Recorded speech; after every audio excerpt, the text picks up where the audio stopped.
오늘은 성전 꼭대기입니까? 골고다 언덕입니까? 라는 제목으로 하나님 말씀을 함께 숙고해 보도록 하겠습니다. 오늘 말씀에 보니까 여러분이 잘 아시는 성경 본문이죠. 마귀가 예수님을 성전 꼭대기에 세웠습니다. 아마 마귀는 성전 꼭대기 중에서 성전이 직사각형 모양이니까요. 그리고 그 주변에 성벽으로 둘러싸여 있습니다. 그 중에서 남서쪽 성벽이 가장 높은 성벽입니다. 약 50m 정도가 됩니다. 그러니까 남서쪽 성전 꼭대기에 예수님을 세웠는데 그 성전 꼭대기 아래쪽에는 옛날에 넓은 광장이 있었습니다. 광장이 있었고 그리고 광장 주변에 상점이 있었습니다. 그리고 상점을 통과해서 성전으로 올라가는 계단이 있습니다. 아마 이 성전으로 들어가는 골목 중에서 남서쪽 그쪽에 가장 사람들이 붐비고 많이 오고 가는 길거리였을 것입니다. 바로 그 성전 꼭대기에 예수님을 세웠습니다. 그리고 예수님께 마귀가 이야기를 했습니다. 네가 만일 하나님의 아들이거든 뛰어내리라. 기록되었을 때 그가 너를 위하여 그 사자들을 명하시리니 그들이 손으로 너를 받들어 발이 돌에 부딪히지 않게 하리라 라는 시험을 한 부분이 오늘 말씀입니다. 예수님을 마귀가 시험을 할 때에 마귀가 성경 구절을 인용을 해서 시험을 했습니다. 여러분 성경 어떻게 지난주에 열심히 읽으셨는지 모르겠습니다. 지지난주에 설교가 보셨습니까? 사람이 떡으로만 살 것이 아니라 하나님의 입으로부터 나오는 모든 말씀으로 살 것이라. 그래서 우리가 하나님 말씀을 많이 읽을 것을 전했던 기억이 나는데요. 마귀도 성경을 잘 알고 있습니다. 여러분과 제가 아는 것 이상으로 마귀는 성경 정말 잘 압니다. 그러니까 성경 말씀을 가지고 예수님을 시험을 한 것이죠. 특별히 오늘 마귀가 인용한 성경은 시편 91편 11절에서 12절 말씀입니다. 좀 더 쉽게 풀어서 말씀드리면 시편 91편 11절 12절 말씀을 인용해서 마귀가 이런 시험을 한 거예요. 50m 높이에 예수님을 세워놓고 한번 점프해라. 점프한다 할지라도 하나님께서 그의 천사들을 명하여서 네 발이 땅에 닿기 전에 너를 사뿐하게 받아줄 것이다. 그러니까 한번 뛰어내려 봐라. 이렇게 시험을 한 것입니다. 시편 91편을 마귀가 인용을 했는데 시편 91편을 쭉 읽어보면은 참 시편 기자의 마음을 읽을 수가 있습니다. 이 시편 91편에는 시편 기자가 참 어려운 상황 속에 처했다는 것을 알 수 있는 단어들이 곳곳에 등장을 합니다. 예를 들면 재앙, 전염병, 공포, 화살, 악인, 환난. 참 누가 들어도 별로 듣고 싶지 아니한 그런 단어들입니다. 그런 단어들이 곳곳에 성경 곳곳에 시편 91편에 등장을 하는 것을 볼 수가 있어요.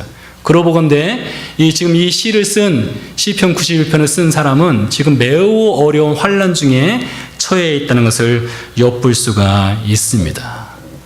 근데 이 시편 91편을 쓴 사람이 누구인지 모르는데 이 어려운 환난 중에 있는 그 사람이 이렇게 고백을 해요. 뭐라 하느냐?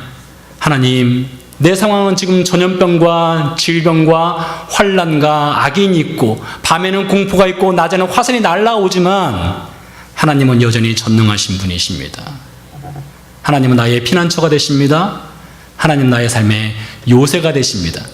저는 누구도 의뢰하지 않고 오직 하나님만을 의뢰하고 하나님만을 신뢰하겠습니다. 라는 노래를 이 시편을 쓴 사람이 썼습니다.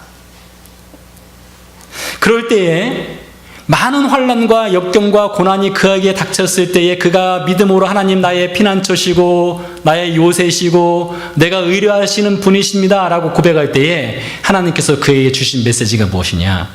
하나님이 그의 천사를 명하여서 너를 보호하시고 너를 지켜주시며 네 발이 돌에 부딪히지 않게 너를 붙들어준다 라는 의뢰의 메시지를 하나님이 시편 저자에게 준 것이에요. 그 부분을 마귀가 인용을 한 것입니다. 사랑하는 교회 여러분, 우리 인생길 시편 91편의 저자가 쓴 인생, 그 인생의 고난과 환난 속에 쓴 시와 똑같습니다.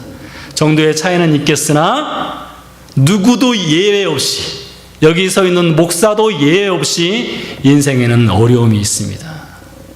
인생에는 환란이 있고 인생에는 고난이 있어요. 누구도 부인할 수 없습니다. 어쩌면은 신학자들이 다룰 수 있는 신학에 많은 난제들이 있지만 그 난제들 중에서 가장 어려운 난제 중에 난제라면 인생은 왜 고난을 겪어야 하는가? 인생이 고난을 겪을 때 하나님은 과연 무엇을 하시는가? 이것이 신학적인 난제라고 할 수가 있습니다. 2차 세계대전 당시 많은 유대인들, 600만 명 이상의 유대인들이 학살을 당했습니다. 가스챔버에 그들이 들어갔고 그들이 모두 다 죽었습니다. 가스챔버 안에 손톱으로 그 벽을 긁어서 쓴 글씨가 하나님, 당신은 어디에 있습니까? 이런 글귀였다지 않습니까? 하나님, 당신은 어디 있습니까?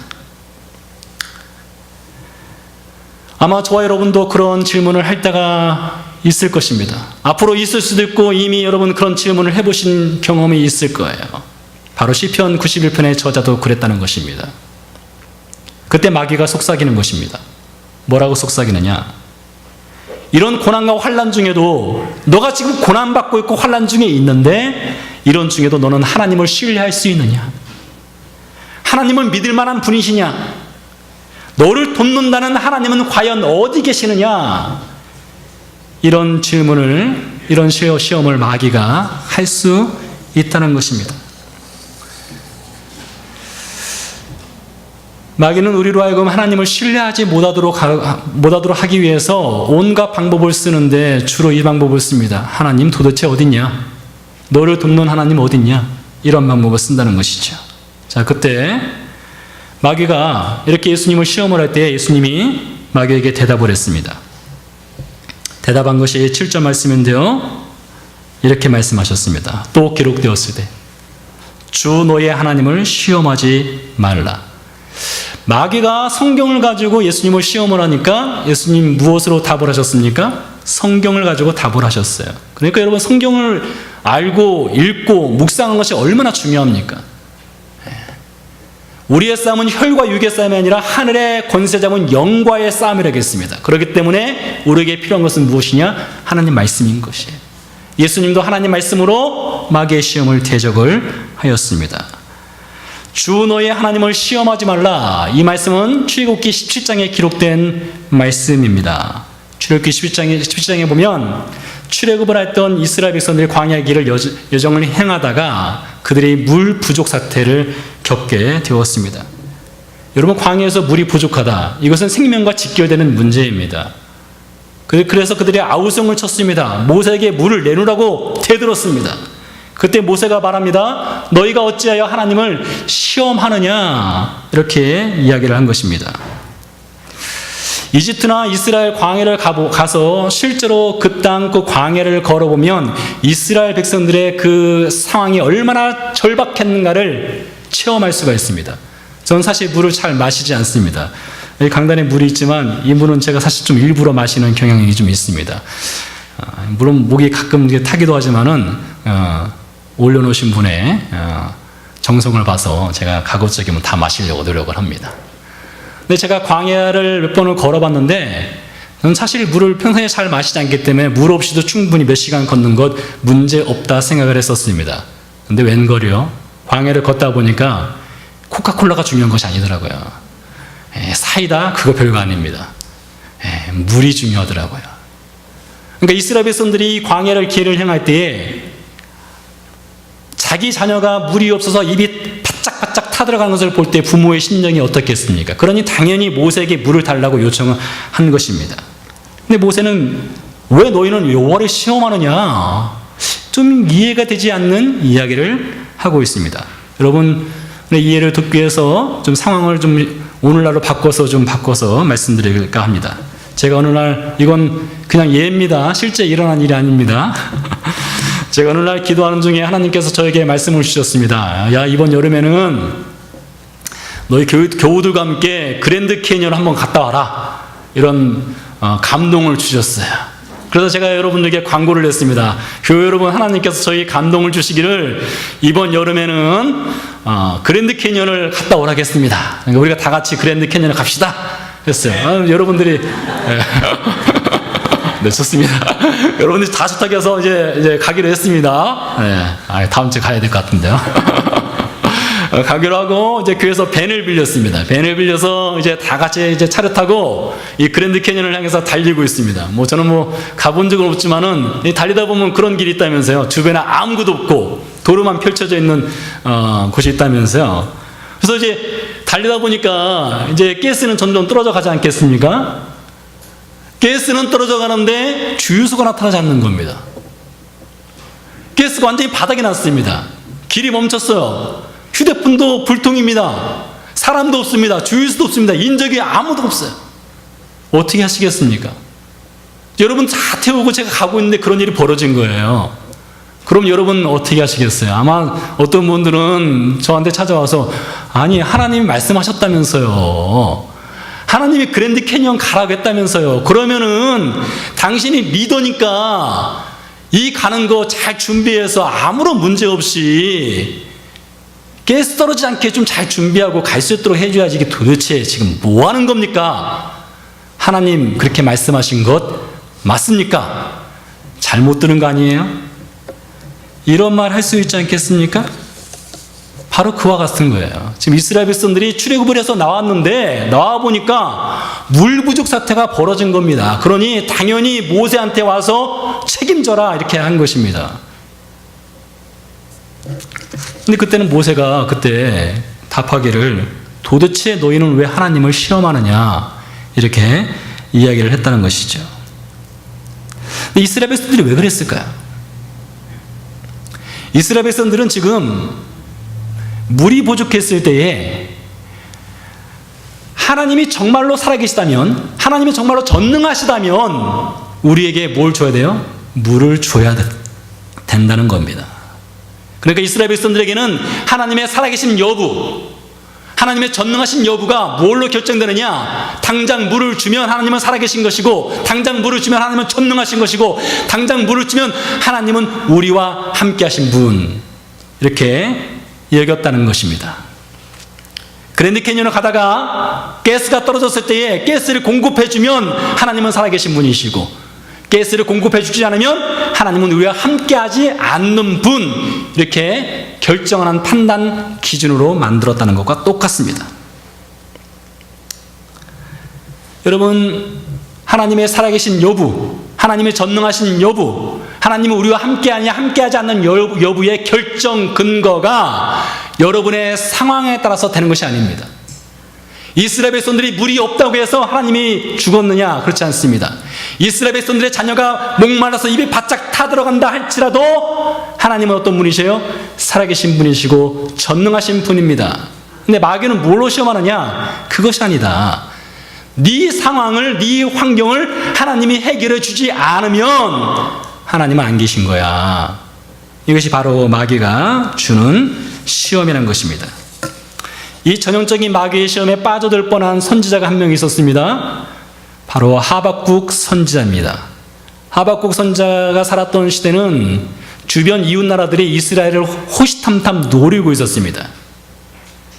주변의 이웃 나라들이 이스라엘보다 의로운 나라들이냐? 그렇지 않습니다. 하나님 보시기에 이스라엘도 악하지만 이스라엘 주변 나라는 더 악한 나라들이었습니다. 근데 하나님이 하박국 선지자에게 이렇게 말씀하시는 거예요. 내 백성 이스라엘의 악함을 징계하기 위해서 이웃 나라들을 동원해서 내가 내 나라 백성을 징계하겠다 했습니다. 하박국 선지자가 이해가 되지 않습니다. 하나님, 우리 백성도 악하지만은 이 이웃 나라 백성은 더 악한데 어떻게 그 백성을 통해서 우리나라를 징계하시겠다는 겁니까? 이해가 되지 않습니다. 하나님, 당신 정말로 의로우신 분 맞습니까? 공의로우신 분 맞습니까? 이렇게 질문을 하박국 선지자가 여러 번 하였습니다. 하나님 도대체 어떤 분이십니까?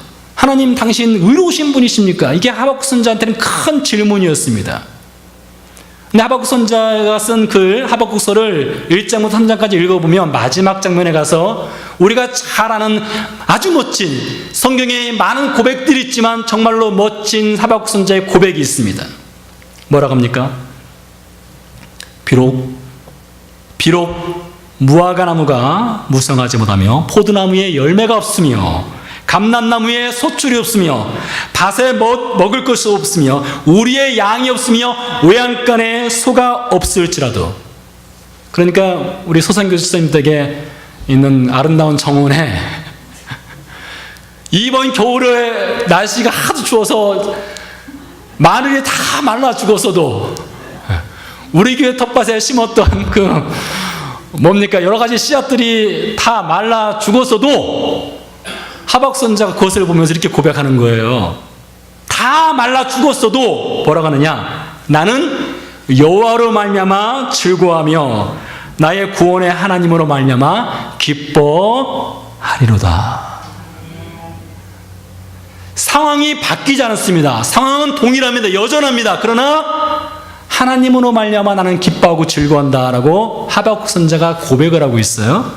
자, 그런데 이 하박국 선지자의 고백을 한글이나 영어가 아니라 그 히브리어 원문으로 좀 읽어보면 의미가 좀 더 깊이가 있습니다. 자, 이렇습니다. 하박국 선지자가 쓴 이 글을 히브리어 원문을 읽어보면 하박국 선지자의 마음을 읽을 수가 있는데요. 이런 거예요. 하나님, 모든 상황 달라지지 않았습니다. 아무것도 없습니다. 상황은 나아질 기미가 전혀 보이지 않습니다. 그러나 하나님, 저는 의지적으로 제 마음을 붙잡아서 제 눈으로 본 것은 여전히 말라 비틀어졌고 죽어있고 열매도 없고 외양간에 소도 없지만 저는 제 마음을 붙잡아서 제 마음이 흔들리지 않도록 해서 하나님, 저는 하나님을 찬양하기로, 하나님께 감사하기로, 하나님을 즐거워하기로, 하나님만을 기뻐하기로 제 마음을 붙잡았습니다. 이게 하박국 선지자의 원래 고백이에요. 여러분 보세요. 이 텃밭에 심었던, 겨울철에 심었던 것이 이 봄이 됐는데 싹이 하나 나지 않고 다 마르고 다 얼어 죽었습니다. 가서 그 텃밭을 바라보는 그 씨앗을 뿌린 분의 마음은 어떻겠습니까? 옆에서 보는 분들이야 뭐 죽을 수도 있지 하겠지만 직접 그 씨를 뿌리고 심은 분은 다르단 말이에요. 그렇지 않겠습니까? 그런데 그 마음을 붙잡는 거예요. 여전히 상황은 호전되지 않고 달라지지 않고 변화되지 않고 오히려 더 악화될 수 있지만 마음을 하나님께 드리는 것입니다. 그리고 사단에게 마음을 빼앗기지 않는 거예요. 마귀에게 마음을 내어주지 않는 것입니다. 빈틈을 내어주지 않는 것입니다. 그리고 믿음의 결정을 하는 것입니다. 여전히 하나님 함께 하십니다. 여전히 하나님은 전능하신 분이십니다. 여전히 하나님은 살아계신 분이십니다. 라는 고백을 하는 것입니다. 다니엘의 세 친구가 동일한 고백을 하였지 않습니까? 그들이 느부갓네살 왕이 만든 신상 앞에 절하지 않았을 때에 왕이 화가 났습니다. 풀무불을 7배나 뜨겁게 했습니다. 지금 나는 절하지 않으면 너희도 죽는다 했습니다. 그때 뭐라고 고백합니까? 왕이여, 우리가 섬기는 하나님이 계시다면 우리를 냉렬히 타는 풀무불 가운데서 능히 건져내시겠고 왕의 손에서도 건져내시리이다. 그렇게 하지 아니하실지라도. 하나님이 우리를 구원하지 않는다 할지라도 하나님 어떤 분이시라고요? 여전히 하나님 살아계신 분이십니다. 여전히 하나님 함께 하시는 분이십니다. 여전히 하나님 우리를 도우시는 분입니다. 이게 다니엘의 세 친구인 사드락과 메삭과 아벳느고의 믿음의 고백이었습니다. 따라서 사랑하는 교회 여러분, 우리가 이거 한 가지를 잊지 맙시다. 이것을 꼭 기억하십시다. 하나님의 살아계심과 하나님의 함께하심과 하나님의 도우심은 여러분의 형편에 따라서 결정되는 것이 아닙니다. 하나님은 언제나 살아계신 분이십니다. 상황이 좋으나 좋지 않으나 하나님은 여전히 우리와 함께하신 분이십니다. 이 믿음의 고백이 여러분의 매일 삶의 현장에서 있어야만 합니다. 아침에 출근할 때 여러분 고백하십시오. 오늘 나에게 어떤 일이 닥칠지라도, 내 직장에서 나에게 좀 불미스러운 일이 있다 할지라도, 마음 상하는 일이 있다 하더라도 하나님 어떤 분이세요?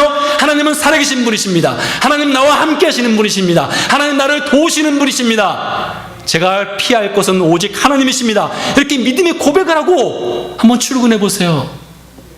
여러분 마음이 달라집니다. 마귀가 빈틈을 노릴 수가 없는 거예요. 마귀가 감히 여러분을 건드릴 수가 없습니다. 마귀가 오늘 예수님을 성전벽에서 뛰어내리라는 시험을 통해서 또 한 가지 그가 노리고 있었던 속셈이 있습니다. 어쩌면 더 중요한 속셈일 수도 있고 아주 심각한 시험일 수도 있는데요. 마귀는 예수님을 하여금 성전벽에서 뛰어내리라는 시험을 통해서 예수님을 군중이 원하는, 대중이 원하는 메시아로 만들고자 하였습니다. 약간 어려울 수 있는데 좀 쉽게 풀어서 말씀드리겠습니다.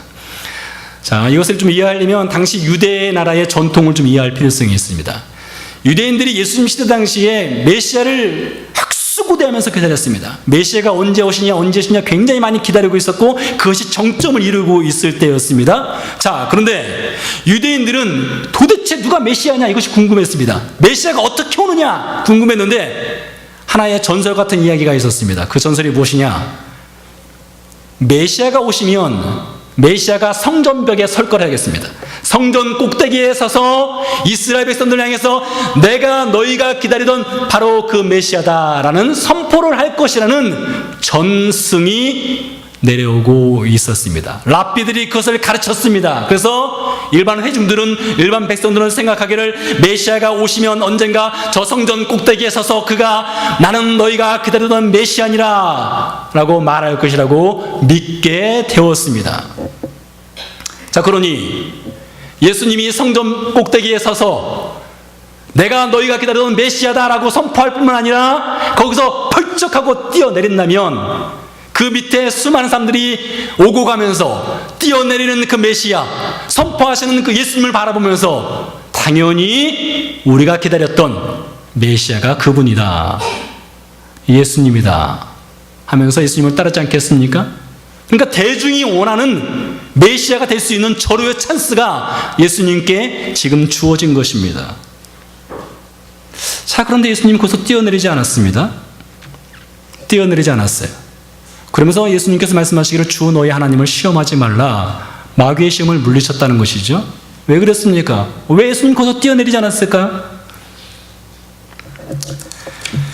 예수님은 자신이 기적을 베풀거나 성전 꼭대기에서 뛰어내리면 많은 사람들이 예수님을 메시아로 믿고 따를 것을 잘 알고 있습니다. 그러나 예수님 베푸시는 그 기적을 통해서는 사람을 구원할 수가 없습니다. 예수님 베푸시는 그 기적을 통해서는 죄에서 노임받을 수가 없는 거예요. 수많은 갈릴리 사람들이 예수님의 기적을 보았습니다. 체험했습니다. 예루살렘에 사는 사람들도 마찬가지입니다. 38년 된 병자가 치유받았을 때 그 자리에 38년 된 병자와 예수님만 있었던 것이 아닙니다. 많은 사람들이 그 자리에 있었고 예수님이 행하시는 기적을 눈으로 목격했습니다. 나면서부터 눈을 뜨지못했던 장애인을 예수님이 치유했을 때 그 현장에 둘만 있었던 것이 아니라 많은 사람들이 같이 있었고 예수님의 기적을 체험했습니다. 심지어 예수님께서 마지막 때가 되어서 예루살렘으로 올라오실 때에 수많은 백성들이 옷을 벗어서 옷을 길바닥에 깔고 종려나무가지를 흔들면서 다윗의 자손이여 지금 우리를 구원하소서 라고 외쳤습니다. 예수님의 기적을 보았던 많은 백성들이 예수님을 쫓았습니다. 그러나 그 기적을 통해서는 한 사람도 예수님 구원하지 못합니다. 그걸 잘 알고 계신 거예요. 예수님이 성전벽에서 뛰어내려서 메시아가 될 수 있을지 모르지만 대중의 메시아가 될 수 있으나 그것을 통해서는 구원의 가능성이 제로라는 것입니다. 그렇기 때문에 예수님 성전 꼭대기에서 뛰어내리지 않았습니다. 장구한 세월 동안, 아주 오랜 세월 동안 유대인들이 기다려온 메시아는 이 성경이 가르쳐온 메시아가 아니었습니다. 이 성경이 가르쳐온 메시아를 기다린 것이 아니라 그들이 원하는 메시아를 기다렸습니다. 성경이 가르치는 메시아는 세례 요한의 증언에 의하면 보라 세상죄를 지고 하는 하나님의 어린 양, 그러니까 세상죄를 지고 하는 하나님의 어린 양으로서 메시아가 오셔야 되는 거예요. 성경의 메시아는요, 이사야서 53장에 의하면 도살장으로 끌려가는 어린 양, 순전하고 힘없고 연약한 그 어린 양의 모습으로 메시아가 오셔야 되는 것입니다. 십자가를 지신 메시아가 오시도록 되어 있는 거예요, 성경의 메시아는요. 그런데 유대인들이 기다렸던 메시아는 전혀 다른 메시아입니다. 군중들의 지지를 받는 메시아입니다. 대중의 박수를 받는 메시아입니다. 이스라엘을 죄에서가 아니라 로마의 압제에서 해방시키는 메시아입니다. 자, 여러분, 아마 여러분 이런 말씀 많이 들었을 거예요. 근데 도대체 그 출처가 어디냐? 도대체 무엇에 근거해서 유대인들은 대중의 지지를 받고 로마의 압제에서 그들을 해방시켜 주시고, 그리고 정치적이고 능력 있고 파워가 있는, 군사적 힘이 있는, 카리스마가 넘치는 그런 메시아를 기다렸는데 도대체 그 출처가 어디냐 이겁니다. 성경은 아는 것은 분명한데 도대체 어디에서 그런 메시아가 만들어졌냐, 이 질문입니다. 이것은 누가 만들었느냐? 바로 마귀입니다. 마귀가 유대인들에게 그런 생각을 집어넣은 거예요. 마귀가 유대인들에게 성경의 메시아가 아니라 그들이 원하는 스타일, 그들이 원하는 모델의 메시아를 만들어 집어넣은 것입니다. 단기간이 아니라 아주 오랜 기간에 걸쳐서 유대인들에게 마귀는 계속 그 생각을 집어넣었습니다. 그래서 결국에 유대인들은 성경이 아니라 그들이 원하는 메시아를 만들어 버렸어요. 1997년 하버드대 심리학자인 크리스토퍼 차브리스와 데니얼 사이먼스가 아주 재밌는 실험 한 가지를 했습니다. 이 실험 내용은 흰 옷을 입은 3명의 사람, 검은 옷을 입은 3명의 사람을 조그만 공간에 넣어놓고 농구공을 2개를 주었습니다. 그리고 각자 자기 팀에게 농구공을 패스하도록 했습니다. 그 장면을 관객들이 보도록 했습니다. 보고 그것을 지켜보는 사람들에게 한 가지 주문을 했습니다. 자, 지금부터 흰 옷을 입은 사람들이 자기 팀에게 패스를 몇 번 하는지, 공을 몇 번 넘겨주는지를 그 수를 헤아려 보시기 바랍니다. 라는 주문을 했습니다. 자, 그리고 일정 시간 동안 각각 자기 팀에게 공을 넘겨주는 일을 했습니다. 자, 관객들은 그것을 보면서 흰 옷 입은 팀이 몇 번의 공을 패스하는가를 숫자를 세기 시작합니다. 그런데 그 중간에 고릴라 옷을 입은 한 사람이 그 공을 패스하고 있는 그 현장을 쑥 하고 지나갔습니다. 자, 실험이 끝났습니다. 끝난 후에 그 관객들에게 물었습니다. 자, 흰 옷을 입은 팀이 공을 몇 번 패스했습니까? 라고 질문했더니 그들이 정확하게 답을 했어요. 2번째 질문이었습니다. 자, 그런데 그 공을 패스하고 있는 중간에 고릴라가 지나가는 것 본 사람 손 들어보세요 했습니다. 여러분, 고릴라가 개미입니까? 그 사이즈가요? 얼마나 큽니까? 아주 큰 고릴라 복장을 입고 지나간 거예요. 그런데 실험 결과를 보니까 아주 재미있는 것이, 거기 실험에 참가했던 사람들의 절반 이상은 고릴라를 전혀 보지 못했습니다. 왜 못 봤을까요? 공 패스하는 거 그거 신경 쓰느냐고요. 그러니까 이 실험을 통해서 어떤 결과를 얻었느냐? 일반적으로 사람은 자신이 보고 싶은 것, 자신이 듣고 싶은 것만 집중한다는 것입니다. 그러니까 여러분, 제가 여러분 앞에서 설교를 해도, 말씀을 전해도 여러분은 어떤 것을 주로 듣느냐? 여러분이 듣고 싶은 거. 오늘 메시지 중에는 내가 듣고 싶은 것은 이거였어. 난 이것만 들어야지. 그 나머지는 다 잘 안 들린다는 거예요. 여러분이 보고 싶은 것만 본다는 겁니다. 그래서 자동차 사고가 나지 않습니까? 분명히 파란 신호등이라고 출발을 했는데 나중에 보니까 파란 신호등이 아니라 빨간 신호등이어서 사고가 나는 경우가 있어요. 일종의 착각이라고 할 수가 있겠죠. 근데 그것도 어쩌면 보고 싶은 것만 보고 듣고 싶은 것만 들어서 그런 결과가 나올 수 있다는 것입니다. 마찬가지로 마귀가 유대인들에게 집어넣은 생각이 무엇이냐? 그들이 보고 싶은 것, 그들이 만나고 싶은 것, 그들이 듣고 싶은 것만 듣게 만들어 버린 겁니다. 그래서 결국에는 성경이 말하는 메시아가 아니라 그들이 원하는 메시아를 만들어 버렸다는 것입니다.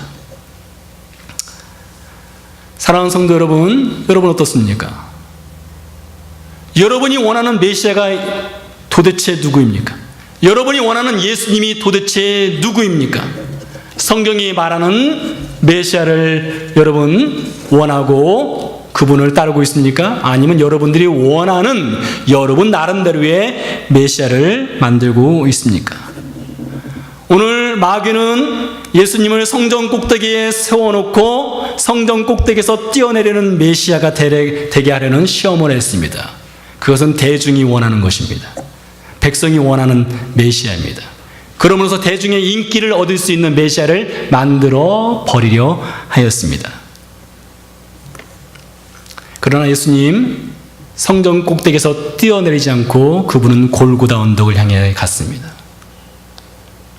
골고다 언덕에서만 구원이 있기 때문입니다.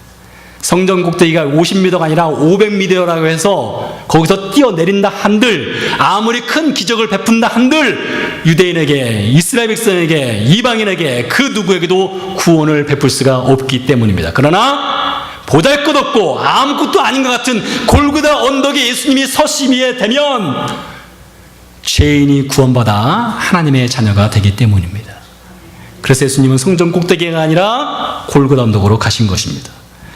사랑하는 성도 여러분, 우리도 마찬가지입니다. 우리는 예수님이 다시 오시기까지 어디에 있어야 되느냐? 성전 꼭대기가 아니라 우리는 골고다 언덕에 항상 있어야만 합니다. 우리가 성전 꼭대기에 있으려 하면은 우리는 사람의 욕망에 사로잡히게 돼요.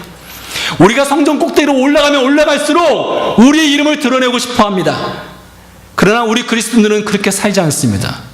우리는 그렇게 살도록 지음받은 그런 존재가 아닙니다. 우리는 세상을 향해서는 자신을 십자가에 못 박고 그리스도 안에서 나는 죽고 예수로만 사는 인생이 바로 우리입니다.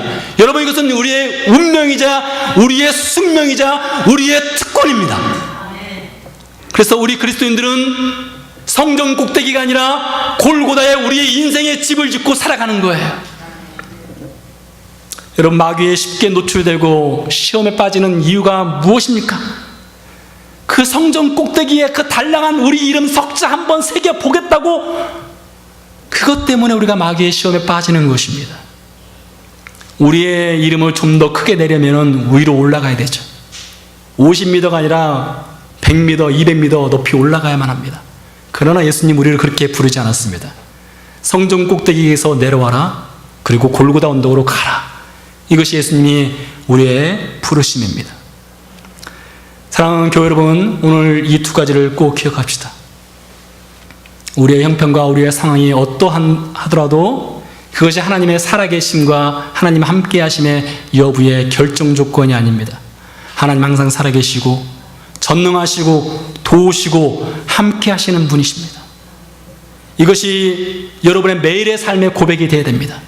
오늘 주일의 고백이 아니라 월요일, 내일 직장 나가면서 이 고백이 있어야 됩니다. 직장에서 돌아오면서 이 고백이 있어야 됩니다. 여러분, 두 번째로 우리가 꼭 기억합시다. 우리 영락교회는 성전 꼭대기로 올라가는 교회가 아닙니다. 우리는 골고다 언덕에 늘 머뭅니다. 우리가 골고다 언덕에 머물면 머물수록 우리는 죽고 예수로 삽니다. 우리가 골고다 언덕에 머물면 머물수록 우리를 통해서 영혼 구원의 역사가 흘러갑니다. 기도하시겠습니다.